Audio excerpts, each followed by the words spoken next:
بسم اللہ الرحمن الرحیم۔ میں ہوں ایم عبداللہ بٹی۔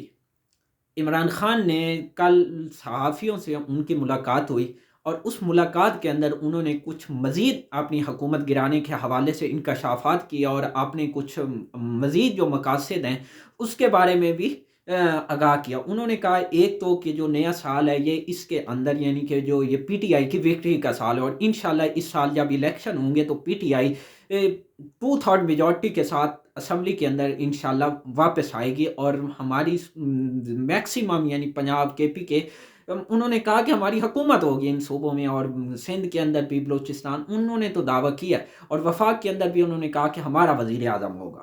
دوسرا انہوں نے کہا کہ میری جو حکومت گرانے کے اندر حسین حقانی جو ہیں جو اس وقت آلریڈی ملک سے باہر ہیں انہوں نے اہم کردار ادا کیا۔ انہوں نے پھر سابقہ آرمی چیف کے حوالے سے بھی انہوں نے ان کے اوپر بھی الزامات لگائے، آیا ان کے اندر حقائق یا صداقت تھی یا جو بھی ایک جو خبر باہر آئی اس کے مطابق انہوں نے ان کو ایک بار پھر ٹارگٹ کیا۔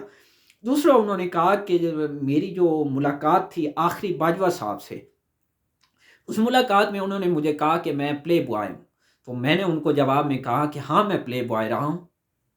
یعنی عمران خان نے اپنی غلطیوں کا بھی اعتراف کیا کہ مجھ سے، کیونکہ اس جو انسان ہے وہ غلطیوں کا پتلا ہے اور یہ دین کے اندر ہے کہ کوئی بھی انسان پرفیکٹ نہیں ہے اس دنیا کے اندر اور اس انسانیت کے اندر آج تک، کیونکہ پرفیکٹ ذات صرف اللہ کی ہے، لیکن اللہ پاک نے اور انسان اگر غلطی کرتا ہے تو اس کی ایک تو دین کے اندر بھی ہے کہ اس کی پردہ پوشی کرو، لیکن دوسری جانب انسان اگر معافی مانگ لے تو اللہ پاک غفور و رحیم ہے، وہ معاف بھی کر سکتا ہے۔ تو لہٰذا مجھے میرے خیال میں جو انسان کی پرسنل لائف ہے اس کے اوپر کسی کو اٹیک کرنے کی یا اس کے اوپر بات چیت کرنے کی کسی کو حق نہیں ہے، وہ کوئی بھی آدمی ہے کسی بھی طبقے سے ہے اس کا۔ دوسرا جو ایک اور پوائنٹ ہے وہ یہ ہے کہ فواد چودھری نے اور عمران خان نے بلکہ جب صحافیوں سے ملاقات کی انہوں نے بھی اس بات کا یہ ان صحافیوں کو بتایا کہ ہمارے تقریباً 3 اراکین پنجاب اسمبلی کو مختلف قسم کی آفریں کی جا رہی ہیں، لیکن عمران خان نے ان ایم پی ایز کے نام نہیں بتائے اور یہ بھی نہیں بتایا کہ وہ آفریں کون کر رہا ہے، لیکن یہ کہا ہے کہ اپوزیشن کی جانب سے یعنی کہ حکومت پی ٹی ایم کی جانب سے آفریں کی جا رہی ہیں پنجاب اسمبلی کے حوالے سے۔ دوسرا انہوں نے کہا کہ میرا جو باجوہ کے ساتھ یعنی سابقہ آرمی چیف کے ساتھ تعلقات خراب ہوئے وہ صرف احتساب کی وجہ سے ہوئے اور کوئی ایشو نہیں تھا۔ دوسرا انہوں نے کہا کہ میرے خلاف جو باپ ہے اس کو پی پی میں ضم کیا جا رہا ہے۔ یہ بھی آپ کو خبر دے دوں کہ جو باپ ہے بلوچستان عوامی پارٹی جو کہ 2018 کے اندر ہی مرز وجود میں آئی تھی، 2018 کے الیکشن سے قبل، اب اس کو پی پی یعنی پیپلز پارٹی کے اندر ضم کیا جا رہا ہے بلوچستان میں، جبکہ ایم کیو ایم کے جتنے بھی دھڑے ہیں ان کو اکٹھا کیا جا رہا ہے۔ اور اس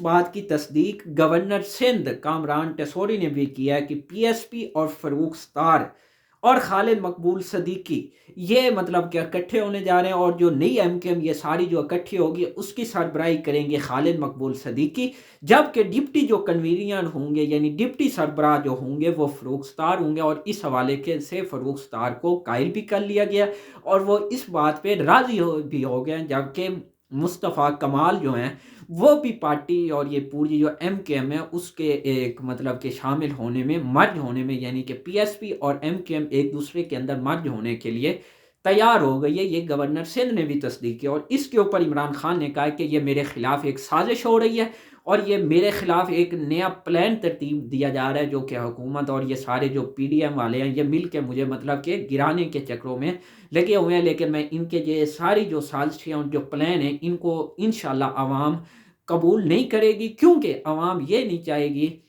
کہ سندھ کے اندر کراچی کے اندر جو حالات ہیں وہ دوبارہ سے خراب ہوں، یعنی کہ جو وہ ایم کے ایم کرتی رہی ہے ماضی میں، انہوں نے اس چیز کا حوالہ دے کے یہ کہا ہے۔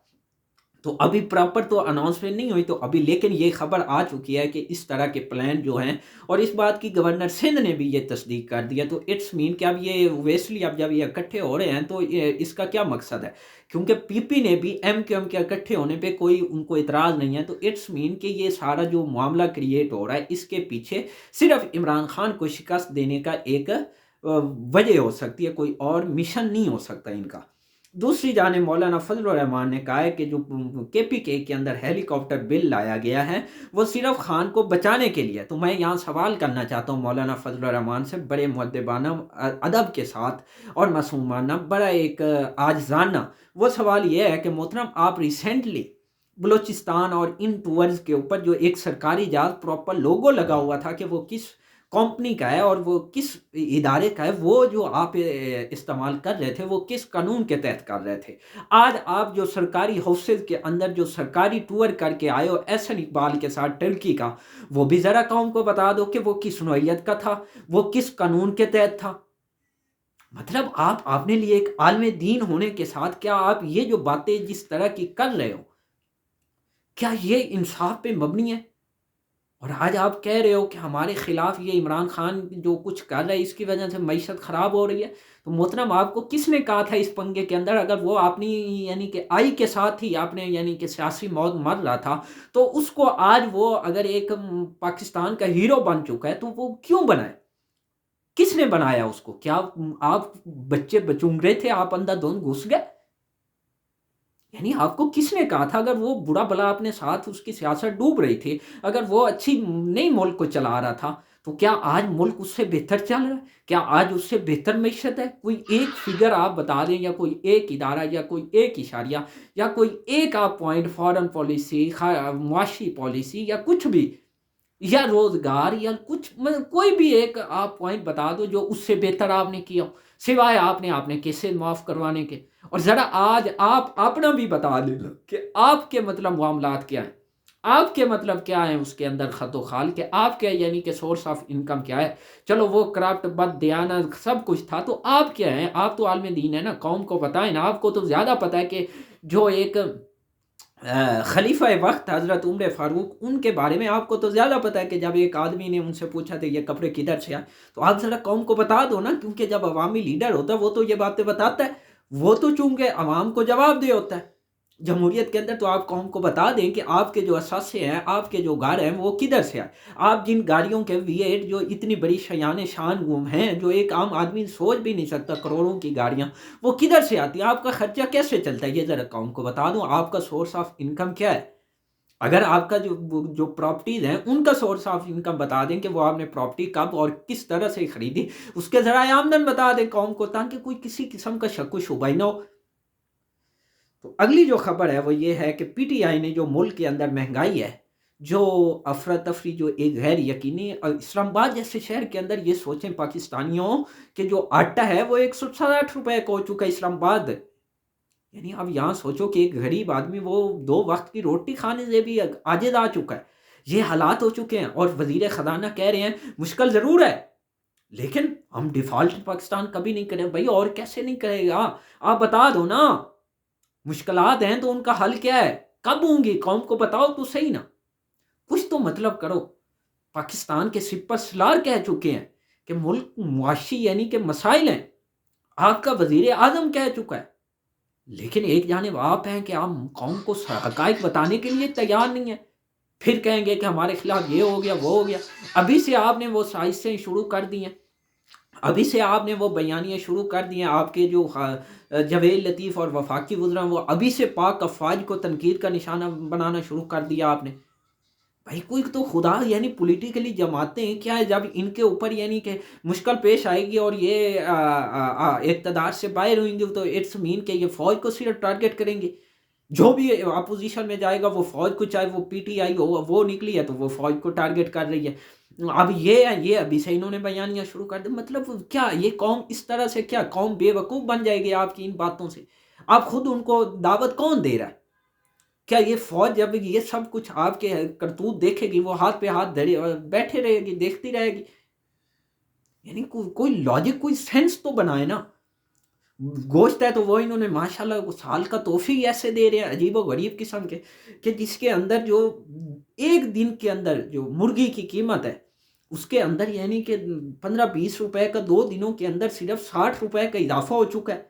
مرغی اس وقت جو عام آدمی یعنی کہ اگر کبھی اس کا بیچارے کا وہ تو سوچ ہی نہیں سکتا، بڑا گوشت مٹن بیف تو پہلے ہی نہیں سوچ سکتا تھا. اب یہ جو چکن ہے یہ بھی تقریباً 550 کراس کر چکا 2 دنوں میں. ابھی آپ اس کے اوپر یہ اور اس کی وجوہات وہ کیا بتاتے ہیں؟ وہ یہ بتاتے ہیں کہ ایل سیز چونکہ بند ہے، ان کی جو بائٹ سے سویا بین کی جو چیزیں آ رہی ہیں وہ چونکہ مرغیوں کی خوراک کے اندر بھی استعمال ہوتی ہیں، تو وہ ایل سیز بند ہے۔ اب وہ کھلیں گی تو وہ خوراک آگے جائے گی، بلکہ تو یہ جو لوگ ہیں یہ کہہ رہے ہیں کہ تقریباً 1,000 روپے تک یہ مرغی کی قیمت جا سکتی ہے گوشت کی۔ اب یہ غریب آدمی کی کیا حالات ہوں گے؟ یوٹیلٹی سٹور والوں نے اعلان کر دیا ہے کہ عام آدمی کو سستی چیزیں فراہم نہیں کر سکتے۔ اس کے علاوہ عام آدمی کو سستی چیزیں کدھر سے ملیں گی؟ سرکاری جو چیزیں ہیں وہ کدھر سے؟ میں سن رہا تھا شرجیل میمن کہہ رہے تھے 65 روپے کلو آٹو، بھائی وہ کدھر بک رہا ہے؟ وہ قوم کو بتا دینا جدھر سے آپ بیچ رہے ہو دے رہے ہو۔ اتنا جھوٹ دھڑلے سے بولتے ہو کہ پھر اس کے اوپر شرمندگی آپ کو نہیں ہوتی، پھر کہتے ہیں کہ ہمارے خلاف یہ ہو گیا وہ ہو گیا۔ اب قوم اتنی بے وقوف نہیں ہے نا، ہر آدمی کے ہاتھ میں سوشل میڈیا، وہ کس طرح آپ کی ان باتوں جو کرتے ہو، آپ اتنی بڑے وثوق کے ساتھ جھوٹ بولتے ہو، وہ کس طرح قوم آپ کے اوپر اس طرح کی باتوں پہ اعتبار کرے؟ وہ عمران کو آپ خود ہیرو بنا رہے ہو۔ آج جو بھی آدمی ہے جس سے بھی پوچھو وہ کہتا ہے عمران کا دور بہت اچھا تھا۔ وہ کیوں کہہ رہا ہے؟ وہی لوگ اس وقت عمران کو برا بلا نہیں کہہ رہے تھے بقول آپ کے، اور واقعی تھی عمران کی پاپولیٹی آج سے 7-8 ماہ عدم اعتماد سے قبل گر چکی تھی۔ آج وہ ہیرو بنا ہوا ہے، آج وہ سپر، آج آپ اس کو چاہ کے بھی سیاست سے آؤٹ نہیں کر پا رہے۔ آج اس کے خلاف آپ سازش بھی کرو وہ بھی آپ کی ناکام ہوگی، قوم قبول ہی نہیں کرے گی۔ اس کی کون ذمہ دار ہے؟ آپ خود ذمہ دار ہو، کوئی اور ذمہ دار نہیں ہے۔ آپ اپنی سیاست آج آپ کی دفن ہو رہی ہے تو وہ آپ خود ہو اس کے ذمہ دار، اور یقین جانیں آپ جو یہ حربیں ہیں ڈے بائی ڈے آپ عمران کو مضبوط کرتے جا رہے ہو۔ یہ نہ ہو کہ آپ یہ پورے مسائل کا واحد حل، اس میں کوئی شک نہیں ہے کہ وہ صرف الیکشن ہے، اور اسی وجہ سے اب پی ٹی آئی نے ملک گیر احتجاج کا اعلان کیا، کیونکہ دودھ تیل گوشت ہر چیز تو مہنگی ہو چکی ہے۔ آٹا کوئی ایک چیز جو غریب آدمی جو استعمال کرتا ہے دالیں، وہ کوئی ایک پوائنٹ تو آپ بتا دو جو سستا ہو، اور ایک جانے پھر کہتے ہو کہ عمران خان یہ کر دیا وہ۔ آپ کی کوئی ایک پریس ٹاک جو عمران خان کے خلاف نہ ہو یا عوام کے حق میں ہو، یا عوام کے حق میں یہ ہو کہ ہم آپ کو یہ ریلیف دے رہے ہیں، ساری تو آپ کی گھٹیا قسم کی باتیں ہیں۔ کوئی ایک پوائنٹ تو آپ قوم کو بتاؤ نا جس کے اندر آپ حقائق بیان کر رہے ہو، قوم کو کوئی فائدہ دے رہے ہو، کوئی ایک پوائنٹ آپ کا۔ پھر کہتے ہو عمران نہیں ہے، بھائی اس کو آپ خود گھر بیٹھے اگلا الیکشن جتوا دو گے جو آپ حالات ہیں، اور اس ملک کے واحد، اس میں کوئی شک نہیں کہ ملک کی اس وقت جو مسائل کا حل ہے وہ سوائے الیکشن کے اور کوئی حل نہیں ہے۔ کیوں؟ کیونکہ جب میں بار بار کہہ رہا ہوں کہ جب الیکشن ہوں گے تو پھر وہ ایک پراپر ہر آدمی کو جو انویسٹر ہے اس کو ایک معاشی ڈائریکشن سمجھ آئے گی کہ اس حکومت کی یہ معاشی پالیسی ہے، وہ اس کے مطابق پھر انویسٹ کرے گا، اور آپ نے اگلے لاہے عمل آج سننا ہے ڈالر ہے وہ ہر آسمانوں کو چھو رہا ہے۔ اوپن مارکیٹ کے اندر جو ڈالر ہے وہ کم از کم 260-70 روپے کا پہنچ چکا ہے، اور یہ حکومت ہے کہ ماننے کو تیار ہی نہیں ہے۔ سونا ہے تو وہ آج کے دن کم از کم 10-20 ہزار کے راؤنڈ اباؤٹ مہنگا ہو چکا ہے۔ کوئی ایک آپ کا اسٹریٹجی جو عوام کے حق میں ہو، جو فلاح و بہبود کے لیے ہو، کچھ تو خدا کا خوف کریں۔ آپ اپنی سیاست کے لیے اس حد تک جا رہے ہیں، اور سوائے آپ کی وہ تریا لگانے کے، ادھر ادھر کی عمران کو برا بھلا کہنے کی، آپ کی پریس ٹاکس ہو رہی ہیں تو وہ عمران سے شروع ہوتی ہیں، عمران پہ ختم ہو جاتی ہیں۔ کوئی اس کے اندر وفاقی وزراء کا کوئی ویژن نہیں ہوتا کہ ہم یہ کرنے جا رہے ہیں عوام کی فلاح کے لیے۔ معیشت کے حوالے سے ان کو کچھ معلوم نہیں ہے، ابھی بھی وہ عمران کو ذمہ دار ٹھہرا رہے ہیں۔ ان کو خدا کا خوف کریں۔ آخر میں پلیز چینل کو سبسکرائب کر لیں اور بیل آئیکن پہ کلک کریں تاکہ ہر آنے والی ویڈیو آپ تک بر وقت پہنچ سکے۔ شکریہ۔